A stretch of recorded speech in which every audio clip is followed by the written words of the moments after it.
Welcome to the deep dive. Today we are undertaking a profoundly sensitive but really necessary mission.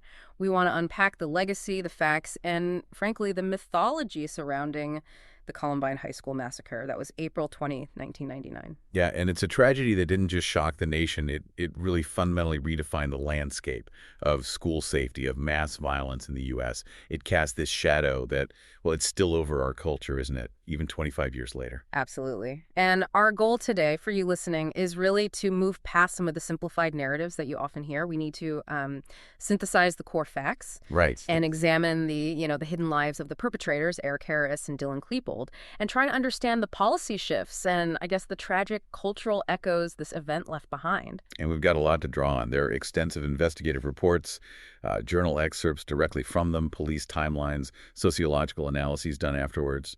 But before we even dive into, the details of their lives, there's something really critical we need to establish up front. It's a fact that often gets overlooked, actually. It's paramount, yeah. If you only know one thing about the planning of Columbine, know this. It was intended primarily as a massive catastrophic bombing. Right, a bombing, not just a shooting. Exactly. The attack was designed, in their minds, to surpass the Oklahoma City bombing. They wanted to cause what they hoped would be the most deaths in U.S. history, the shooting.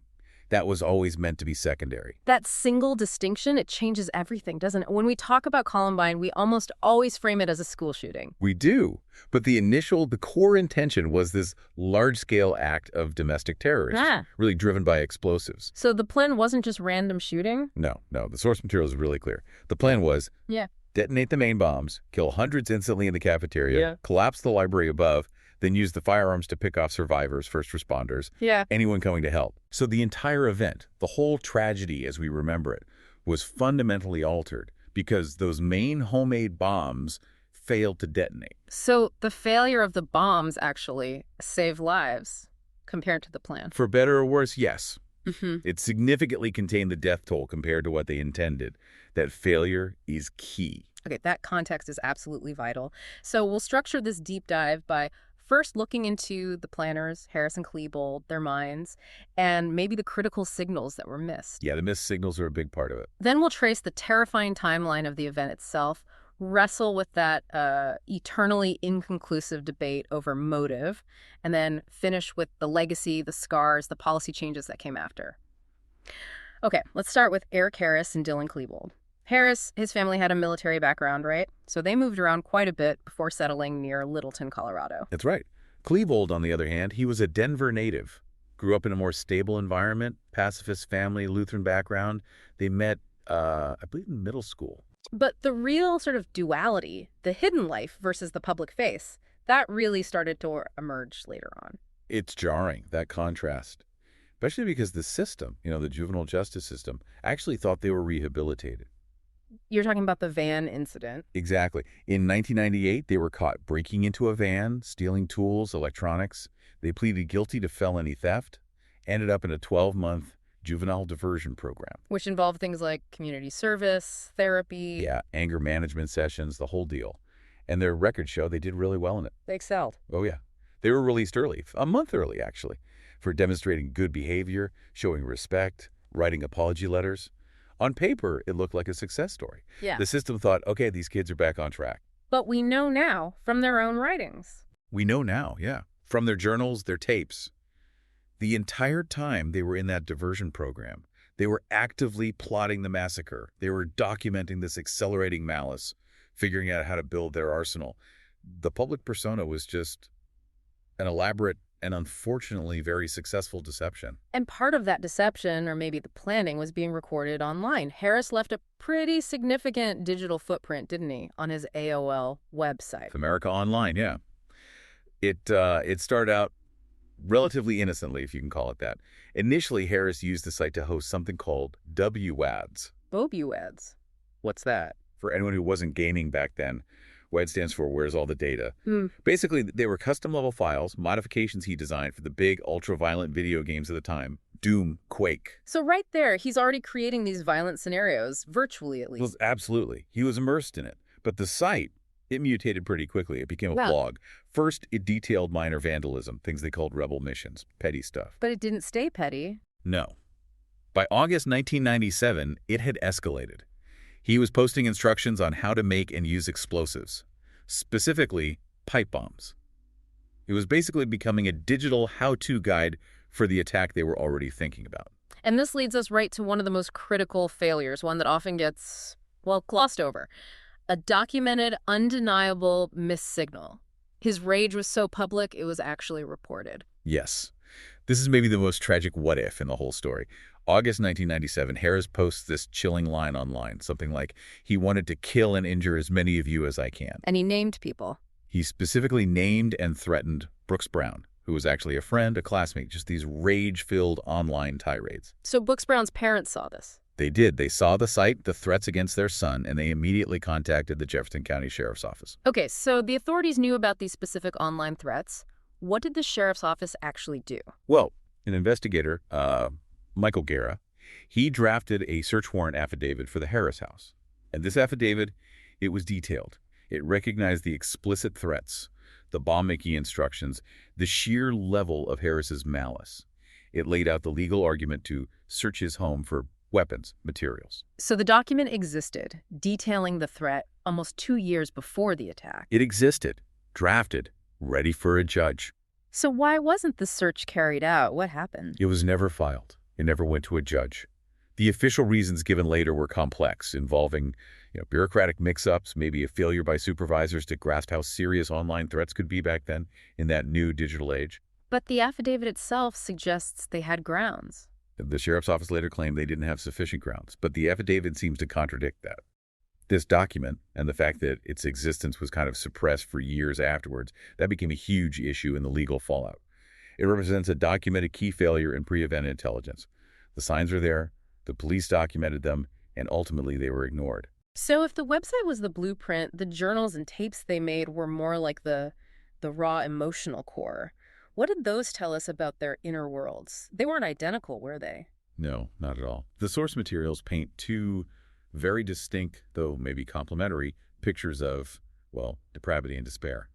Klebold's journals are just drenched in this profound self-loathing, depression, constant suicidal thoughts. He often called it his infinite sadness. Infinite sadness. Yeah. He wrote a lot about feeling worthless, his lack of success with girls, and this deep shame about certain sexual interests or fetishes he had. Suggests a really deep internal conflict, real isolation. For him, it seems the attack was primarily a way to end his own life, but with, notoriety attached. And Harris, his journals were different. Polar opposite, almost. Harris's journals aren't about self-loathing. They are just exploding with hostility towards everyone, the world. He writes about this terrifying superiority complex, like malignant narcissism, a desire to torture, rape, maim people. Really dark stuff. Incredibly dark. His darkest entries mention interest in cannibalism, a clear reverence for Nazi ideology. Just fundamental antisocial malignancy. In one school assignment, chillingly, he detailed a dream he had about going on a massive shooting spree with Klebold. Wow. So it sounds almost like Klebold wanted to leave the world, and Harris wanted to destroy the world before he left it. Is that fair? That's the widely accepted analysis, yeah. Right. That distinction seems pretty clear in their writings. And then, of course, we have the ultimate planning document, the basement tapes. Right. The tapes filmed in Harris's basement, most of which were destroyed years later, weren't they? What did they show? They are just crucial evidence of premeditation and psychological manipulation. In the tapes, they walk through their elaborate attack plans. They show off their hidden arsenal of weapons, knives, bombs. They even demonstrated how they were deceiving their parents, filming right there in the basement, basically turning Harris's home into their command center. Did they address their families on the tapes? They did. There's a final segment recorded just about 30 minutes before they left the school. They say goodbye, apologize to certain friends and family members, but they also give specific instructions about disposing of their belongings. Any sign of remorse for the victims? Absolutely none. Klebold did leave a personal message saying he loved his mother and family. Harris focused more on his contempt for the world, but zero remorse for what they were about to do. Just total emotional detachment, calculation. The fear that these tapes would inspire copycats, the Columbiners, is exactly why investigators eventually destroyed most of them in 2011. That shows you how potent that kind of documentation was seen to be. And we even see this sort of warped fantasy playing out earlier in that school video project they did, Hitmen for Hire. That video is basically a dress rehearsal, wasn't it? They made it for, I think, an economics class. Shows them walking through the school hallways, pretending to shoot fake guns at students they labeled bullies. It's like they were running a script, a blueprint that just moved straight from fantasy into reality. And speaking of appearances, we should probably address the whole trench coat mafia thing. That was a big media focus early on. Yeah, it's worth correcting that. They did wear black trench coats on April 20th and in that Hitman for Hire video, but they weren't actually full members of that group, the Trench Coat Mafia, which was though pretty loose clique at the school. The media just seized on the coats because it made for a simple, visible symbol. Yeah. The outcast cult look. Easy narrative. It really speaks volumes about that drive for recognition, that desire for infamy, that Harris actually left a microcassette tape labeled Nixon on his kitchen table. What was on that? On that tape, he confirms the plan is happening. He says something like, "It is less than 9 hours now," and then, chillingly, "People will die because of me. It will be a day that will be remembered forever." That line, remembered forever. It shows the pursuit of eternal remembrance was absolutely a core motivation, right from the planning stage, the arsenal and the failed design. The depth of their planning, that malignant intent, it's maybe best shown by the sheer scale of the weapons and, especially, the explosives they gathered. They used 4 guns during the attack itself. That's right. Harris had a 9mm Hi-Point 995 carbine rifle and a sawed-off 12-gauge Savage pump-action shotgun. Klebold carried a 9mm Intratec Tech 9 mini pistol, which is semi-automatic, and a sawed-off 12-gauge Stevens double-barrel. They deliberately shortened the barrels of both shotguns, made them much easier to hide under those trench coats, easier to handle quickly. Under federal law, the National Firearms Act, cutting a shotgun barrel below 18 inches is a felony. They cut them down significantly, I think to around 26 and 23 inches total length. So they were committing serious federal crimes months before the massacre, just showing their complete disregard for any rules. And since they were only 17 and 18 at the time, they couldn't legally buy these guns themselves. Which brings us to that whole national debate that erupted afterward about the gun show loophole. Exactly. How they got the guns became central to the gun control arguments that followed.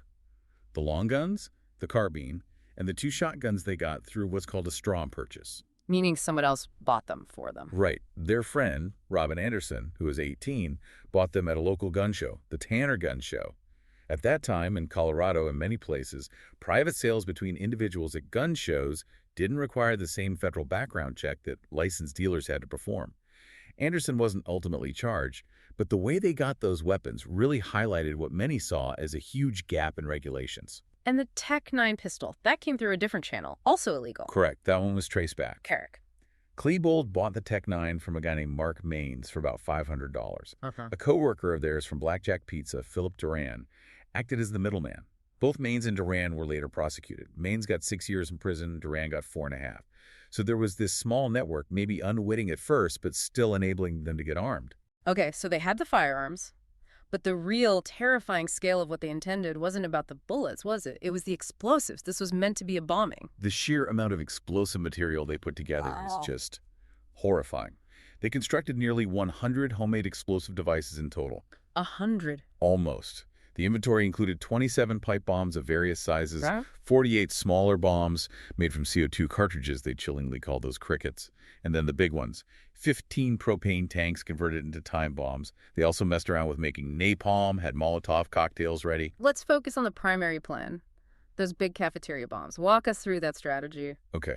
The absolute heart of the attack was the school cafeteria.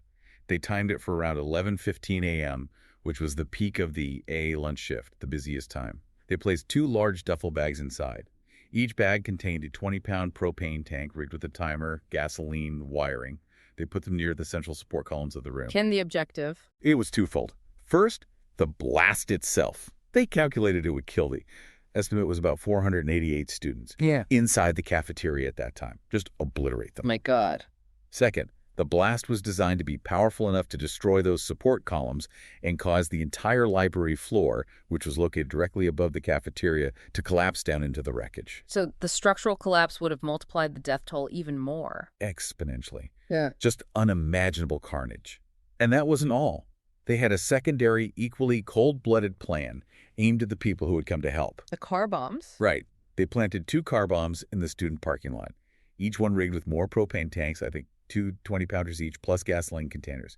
These were timed to explode later, after the cafeteria blast, specifically targeting the police, paramedics, firefighters, even news reporters who they knew would rush at the scene. Pure terrorist targeting logic. So we have this incredibly meticulous, massive two-stage plan. Maximum death in the cafeteria, then target the first responders. All designed to achieve Harris's goal of being remembered forever. And yet, the event we actually remember was primarily a shooting spree because of one critical, maybe fortunate, technical failure. That is the single most important detail to grasp about what happened versus what was planned. The primary cafeteria bombs, the core of the whole attack, completely failed to detonate, probably due to faulty wiring. Maybe the timers malfunctioned. We don't know exactly why. But they didn't go off. They didn't go off. Had they worked as intended, the number of dead would have almost certainly been in the hundreds. The entire structure of the school, including that library, might have been pulverized. The massacre shifted in real time from this coordinated massive bombing to a more localized, though still horrific, shooting spree, solely because the explosives they spent months designing and building simply didn't function. Okay, so the bombs were supposed to go off around 11:17 a.m. They didn't. The actual violence began just a couple of minutes later, right? Around 11:19 a.m. That's right. Klebold threw a pipe bomb towards the west entrance parking lot area. It only partially detonated. Some students outside saw it, heard it, but initially many thought it was just a stupid senior prank. Firecrackers or something. That assumption didn't last long. No. Almost immediately, Harris opened fire with his carbine. He shot two girls sitting on the grass near the entrance. Rachel Scott, 17, was killed instantly. Her friend, Richard Castaldo, was hit multiple times and severely injured, paralyzed. Harris then turned his attention elsewhere. Yeah, he fired down the west staircase towards three students who were trying to run away. Daniel Rohrbell, 15, was killed. Sean Graves and Lance Kirkland were badly wounded. And it's right here, in these opening minutes, that the sources show this sheer, calculated cruelty from Klebold. It really pushes back against that simple, depressed follower idea. That calculation is undeniable when you look at the accounts. Klebold walked down the stairs towards Lance Kirkland, who was already on the ground, gravely wounded, calling for help. Klebold stopped, looked down at him, and reportedly said something chillingly calm, like, "Sure, I'll help you." And then shot him again. Point blank in the face with his sawed-off shotgun. Miraculously, Kirkland survived, but the act itself. And then, moments later, Klebold literally stepped over Sean Graves, who was paralyzed from the waist down on the stairs, and apparently mumbled something like, "Sorry, dude," almost casually, before continuing towards the school entrance. It shows clear, active participation in the killing, the torture, not just passively following Harris. Amidst all this horror and chaos, there were these moments of incredible, selfless bravery. The story of teacher and coach Dave Sanders stands out. Sanders was an absolute hero that day. He was in the cafeteria when the shooting started outside. He immediately understood the danger, started yelling warnings, ran towards the sounds of trouble, and managed to guide dozens, maybe hundreds, of students up a nearby staircase away from the main entrance towards the perceived safety of the second-floor classrooms. He saved a lot of lives doing that. Undoubtedly. But tragically, as he was directing students, he ran into Harris and Klebold in the hallway near the library. Harris shot him twice. Sanders managed to stagger and crawl into Science Room 3 nearby, where students and another teacher found him bleeding heavily. He didn't die right away, did he? But he couldn't be rescued because of the police tactics at the time? He suffered for about 3 agonizing hours. Students, particularly Aaron Hansey and Kevin Starkey, did everything they could. They used shirts to try and stop the bleeding, kept talking to him, trying to keep him conscious, showing him pictures of his family. They even put a sign in the window. "One bleeding to death." But the police didn't go in. The police perimeter held. The standard tactic then was contain and wait for SWAT. They feared the sign might be a trick by the shooters, or that sending anyone in would lead to an ambush, more casualties. By the time medical personnel were finally able to reach him, hours later, Dave Sanders had bled out. He was the only teacher killed, and his death became this tragic symbol of the consequences of that delayed police response. After Sanders was shot, Harris and Klebold briefly went towards the cafeteria, presumably to check on their main bombs. Yeah, they went down there, saw the bombs hadn't detonated. They exchanged some gunfire with police who were outside the school by then. Then they headed back upstairs toward the library. And that's where the most concentrated period of violence occurred, between roughly 11:29 a.m. and 11:36 a.m., just 7 minutes. 7 minutes. Set the scene in the library. It was terrifyingly quiet at first. There were 52 students, 2 teachers, and 2 librarians hiding under tables, crammed between bookshelves. Then Harris and Klebold entered. Harris yelled, "Get up!" He was wearing that notorious white T-shirt with natural selection printed on it. Klebold had one that said "RAF." They started shouting for anyone wearing a white hat or a sports emblem, the jocks, the athletes they hated to stand up. "All jocks stand up. We'll get the guys in white hats." And the sources detailed just how random but also how targeted the cruelty was in those 7 minutes. It was both. It began almost instantly. They shot and killed Kyle Velasquez, a special needs student known for being gentle and kind, who was hiding under a computer table near the entrance. Then they just started moving through the library, shooting under tables randomly. Harris walked up to a table where Cassie Bernal was hiding. Witnesses said he knelt down, slammed his hand on the table twice, said "peekaboo," and shot her once with his shotgun. The recoil from that shotgun blast actually hit Harris in the face, didn't it? Yeah. Broke his nose. Yeah. Reportedly, his nose bled for the rest of the time they were alive. And the Cassie Bernal shooting, that's where the famous "Do you believe in God" story originated, the martyrdom myth. Precisely. Very early on, media reports, often based on third or fourth-hand accounts, spread like wildfire. The story was that before Harris shot Bernal, he asked her, "Do you believe in God?" And she defiantly answered yes. It became this incredibly powerful narrative of faith and martyrdom, providing comfort to many. But it wasn't accurate. The official investigation, based on detailed interviews with multiple witnesses who were right there, including the student hiding closest to Bernal, Emily Wyant, strongly refuted that specific exchange happening with Cassie Bernal. It seems the student who was actually asked about her faith after being shot and who affirmed it was Valine Schnur. She survived. The Bernal story to hold so fast, though, it really shows how quickly emotionally resonant narratives, even if factually shaky, can solidify in the aftermath of trauma. They also committed acts of horrific, targeted racism in the library. Yes, absolutely. They found Isaiah Schulz, who was one of the few black students at Columbine, hiding under a table with his friend Matthew Kechter. Klebold reportedly yelled over to Harris, using a racial slur, that he'd found him. They both taunted Schulz with racist remarks before firing multiple shots under the table, killing both Schulz and Kechter instantly. There were reports of a truly vile comment made then. Yes, one witness reported hearing Klebold make a repulsive comment about Schulz's brain matter after shooting him, something like, "Look what we have here," followed by a racist remark about black brain. It's just vital context. It shows the motives weren't simple. It ranged from random killing to very specific, hate-fueled targeting based on race and perceived social status. Did the library violence end abruptly? It seemed to taper off after an encounter with a student. Klebold actually knew. John Savage, who was an acquaintance, was hiding nearby. He actually stood up and asked Klebold, "Dylan, what are you doing?" Klebold apparently paused, seemed surprised, and just replied, "Oh, just killing people." But then, for some reason we'll never know, he told Savage to run, to get out. Savage fled through the library's emergency exit. After that exchange, and after killing 10 people and wounding 12 more in just those few minutes in the library, the gunman seemed to lose momentum and left a room. But they weren't done yet. They went back downstairs, still focused on the original plan, perhaps? It seemed so. Around 11:44 a.m., school security cameras captured them back in the cafeteria.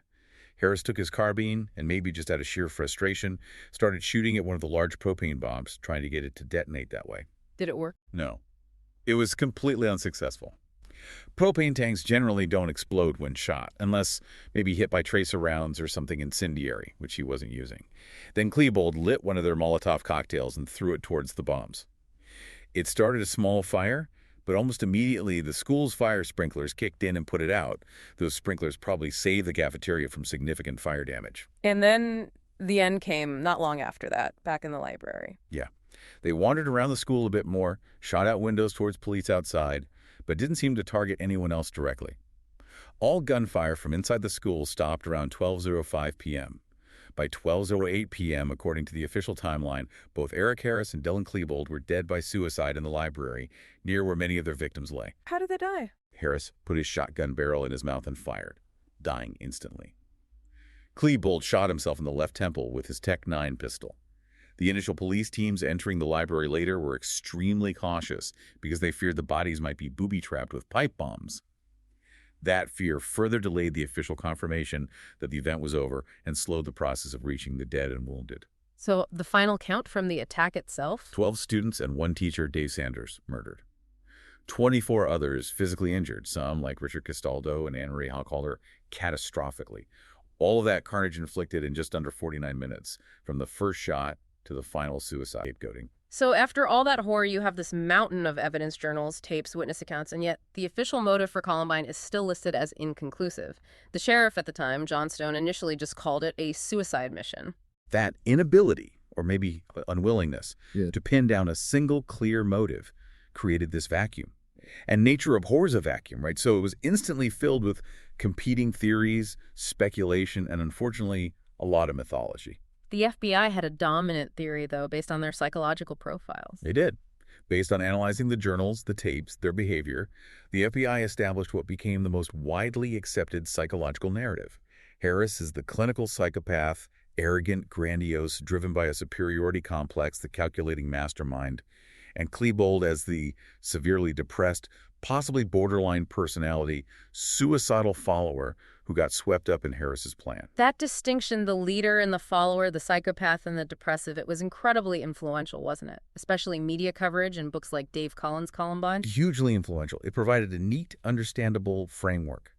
But that theory, while compelling, faces some serious challenges when you dig deeper, especially regarding their mental health complexities. Well, first, while Harris certainly showed many psychopathic traits, the idea that Klebold was just a passive follower is complicated by the fact that, according to some interpretations of their earliest writings, Klebold might have been the first one to explicitly mention the idea of a killing spree, or going in BK, natural-born killer. IMBK. Yeah, suggesting he might have been more of an originator or at least an equal partner in the ideation phase than the simple follower label implies. But even more critically, there's the toxicology report for Harris. What did that show? It confirmed the presence of the antidepressant fluvoxamine, brand name Luvox, in his system at the time of death. Luvox, that's a significant piece of medical information. How does that complicate the pure psychopath narrative for Harris? It complicates it profoundly. Luvox is primarily prescribed for severe depression, obsessive-compulsive disorder, OCD, sometimes severe anxiety or social phobia. Finding it in Harris's system strongly indicates he was undergoing treatment for serious mental distress himself. This could include depression, maybe OCD-related violent intrusive thoughts, possibly suicidal ideation, things that directly conflict with the image of a purely cold, calculating, emotionless psychopath. So maybe both were deeply troubled, just expressed it differently. It certainly suggests that possibility. Perhaps both boys were struggling with a similar core of despair or mental illness. Harris channeled this outward into this homicidal rage and desire for destruction, while Klebold maybe internalized his more, leading to that infinite sadness and suicidal focus. The initial resistance by some authorities and media outlets to really grapple with this Luvox finding maybe stemmed from a desire for that cleaner, simpler psychopath depressive narrative, rather than the messier reality of potentially co-occurring psychiatric conditions in both perpetrators. And that hunger for a simple motive, a clear explanation, immediately led to these widespread, media-driven myths. The first and probably most pervasive one was that this was all about bullying. Revenge of the outcasts. That narrative took hold almost instantly. The idea that Harris and Klebold, the trenchcoat mafia guys, were finally getting back at the popular jocks who had tormented them for years. Reports flew around about them being called homophobic slurs, being physically harassed. That specific incident Klebold reportedly mentioned about being hit with ketchup-covered tampons, that was the breaking point. The public really seemed to need to believe that this horrific act was, at its root, understandable revenge. What did the later, deeper analysis reveal about the nuance there? Was bullying the sole driver? Later analysis, especially looking closely at Harris's own writings, drastically complicates that simple bullying revenge script. While bullying was undoubtedly a real and serious issue at Columbine, Harris himself was often an aggressor, a bully to others, particularly younger students or kids he perceived as weaker. He wasn't just a passive victim. And he wrote about the attack happening regardless. Explicitly. He wrote things like, if people would give me more compliments, all of this might still be avoidable, but probably not. And even more damningly, in his final writings, he gave specific instructions not to blame the school faculty or his family, saying they were doing a fine job. That directly refutes the idea that it was purely revenge for mistreatment by the system or peers. They saw themselves as planning something bigger, more philosophical, almost like an act of terrorism against humanity, not just a high school revenge plot. They weren't total loners either. They had a circle of friends. So when the focus shifted away from just bullying, the media started looking for external scapegoats. Music and culture came under fire, famously musician Marilyn Manson and the whole Gothic subculture. Oh, that was a spectacular media frenzy, just fueled by ignorance and fear, mostly. The shooters were immediately, and mostly inaccurately, portrayed as members of some kind of Gothic cult. There were these rampant false claims that they wore Marilyn Manson t-shirts during the attack. Which they didn't. No, they wore the Natural Selection and Rap shirts. But news outlets ran these sensationalist headlines, blaming Manson's music, his look. The pressure got so intense that Manson himself felt compelled to publish an op-ed piece. And he made a very sharp point, basically saying the media was desperately grabbing onto easy scapegoats, music, clothes, video games, instead of confronting the much harder questions about mental health access, parental responsibility, and, significantly, gun control in America. And video games took a similar hit, right? Senator Jeff Sessions at the time really focused on violent games like Doom and Duke Nukem 3D. They did. And the connections to gaming culture were definitely there, though how much direct influence they had is always debatable. Harris and Klebold are completely immersed in these first-person shooter games. Harris explicitly compared the massacre he envisioned to a mix of historical atrocities and games, like the LA riots, the Oklahoma bombing, WWII, Vietnam, Duke, and Doom all mixed together. He even named his shotgun. Yeah, he named his shotgun Arlene, after a character in the Doom tie-in novels. He used gaming slang in his journals, talking about wanting to get a few extra frags on the scoreboard. And Brooks Brown, their friend, later suggested that their choice of pipe bombs might have been partly influenced by how effective those kinds of explosives were, especially in chain reactions in games like Duke Nukem 3D. The sources absolutely show this terrifying blurring of the lines between their violent virtual fantasies and their real-world planning and execution. So, if the motive wasn't just simple revenge, and it wasn't just external cultural influences like music or games, what did researchers eventually conclude might have unified their intentions? The most compelling conclusion, I think, put forth by researchers like Dr. Adam Langford, who studies mass killers and also explored by Dave Cullen, centers on the powerful desire for infamy, fame. The plan wasn't just to die, it was to achieve a twisted form of American celebrity through spectacular violence. Harris said it himself on that tape. He did. It'll be a day that will be remembered forever. That wasn't an afterthought. It seems to have been a primary goal. Langford's research specifically includes Harris and Klebold in his studies of fame-seeking mass shooters. He argues that the American, maybe global idolization of fame, amplified by 247 media coverage, provided a dangerous blueprint. Their ambition was to achieve this kind of godlike power and eternal remembrance, not through creation, but through utter destruction. Okay, let's talk about the legacy. The most immediate, concrete, and arguably life-saving legacy of Columbine was the massive shift in police response tactics. That slow, traditional, contain, and wait approach used by law enforcement during the event, which, as we discussed, likely contributed to Dave Sanders' death, came under intense fire afterwards. And rightly so. The criticism was severe. The old tactic was, first responders arrive, set up a perimeter, call SWAT, contain the situation, try to negotiate. Columbine proved, horrifically, that in an active shooter event, where the goal is killing, not hostage-taking, minutes, even seconds, mean lives. So the entire philosophy of police response had to change, almost overnight.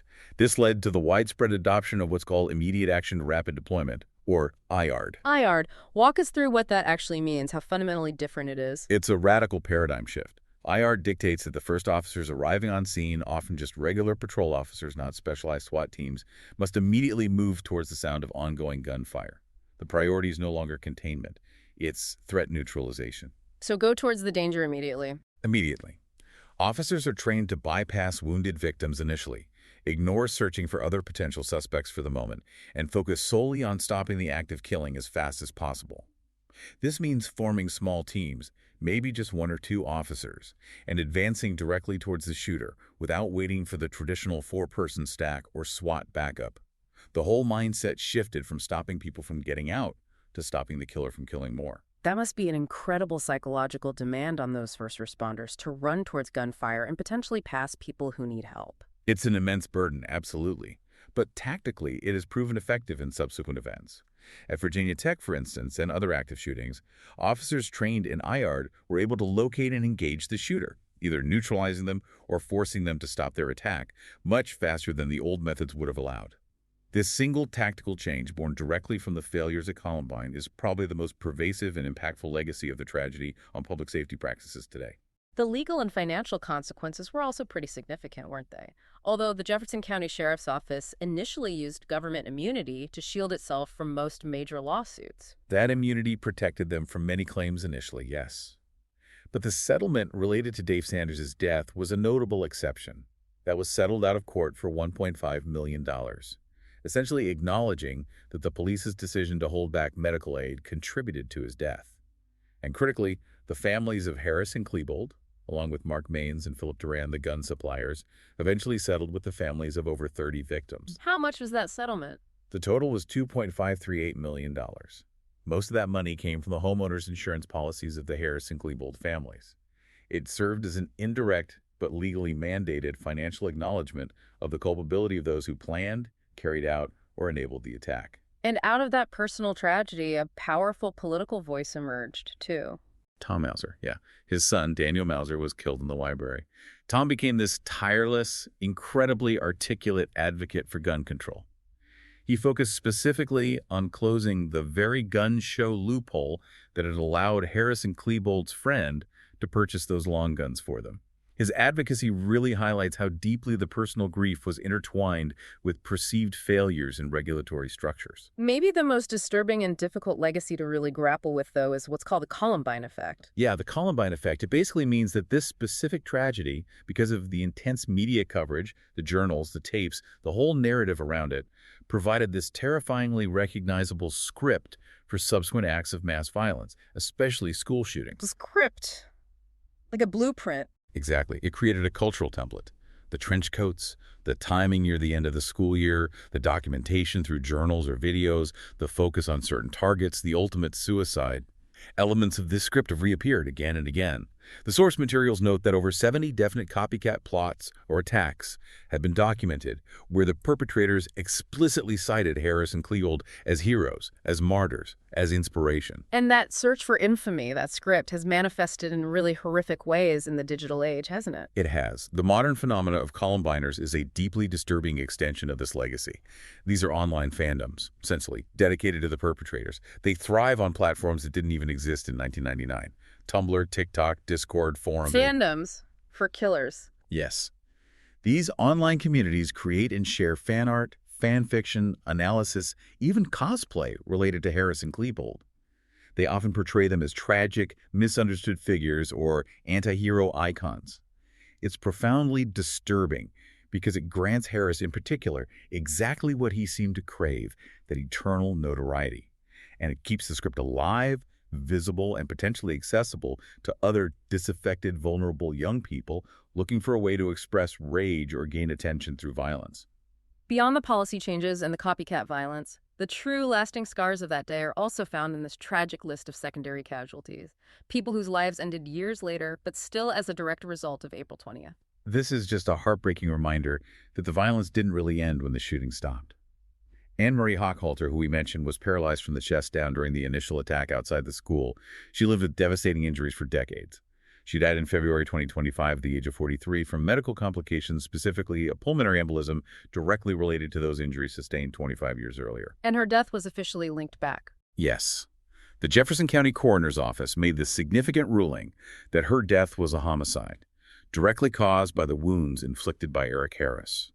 That ruling officially brings the final death toll from the Columbine attack itself to 14 victims. 14 victims. A homicide ruling 25 years later. That's immense. It speaks volumes about the enduring physical consequences, but there are also the psychological casualties, the invisible wounds. Austin Eubanks was shot in the library, saw his best friend Corey DePuter murdered next to him. He developed a severe opioid addiction in the years following, partly stemming from the pain medication he was prescribed for his injuries and the trauma. He tragically died of an accidental overdose in 2019. And there are others, too. Greg Barnes, who was a close friend of Matthew Kepter, killed in the library, and who had witnessed Dave Sanders being shot. He was apparently tormented by survivors' guilt and trauma. He died by suicide in 2000, just a year after the massacre. These are the ripples, the long-term devastation that continues to claim lives long after the initial headlines fade. Columbine High School itself had to physically confront the memory, didn't they? They did. The library, the scene of the worst carnage, was completely torn down and removed during renovations. It was replaced by a two-story atrium, a space filled with light. A new library, named the Hope Columbine Memorial Library, was built adjacent to the west entrance as a separate structure. And of course, there's the permanent Columbine Memorial in nearby Clement Park. It finally opened in 2007 after years of planning and fundraising, providing a dedicated space to honor the victims, the survivors, and the community forever changed by that day. It stands as a permanent marker, a scar on the landscape of American memory. So as we wrap up this deep dive, it seems clear that Columbine wasn't just a simple revenge plot gone wrong. It was far more complex. It was this highly planned, multifaceted attack intended primarily as a bombing. A terrorist act, really. Driven by this toxic cocktail of, it seems, severe mental illness, radical and violent ideologies picked up from various sources, and this deeply felt, ultimately successful desire for lasting infamy. And that very complexity means the ultimate why. The single root cause remains elusive. It's like this constant, painful void right in the middle of all the facts, all the analysis, all the data. We've dissected the planning failures, the missed signals, the tactical changes, the cultural impact. Yet the foundational tragedy of Columbine serves as this stark reminder of the urgent, ongoing need for critical thinking about everything from mental health care access and identification to gun accessibility to how violent ideologies are transmitted and amplified, especially now in our hyper-connected digital age. We have to keep trying to learn from the event that really provided the original blueprints for modern mass violence in schools. I think the lasting importance of understanding Columbine, digging this deep into it, is recognizing that it wasn't really the end of something. Tragically, it marked the beginning of a new, modern era of violence. The question we should probably all be left contemplating is this.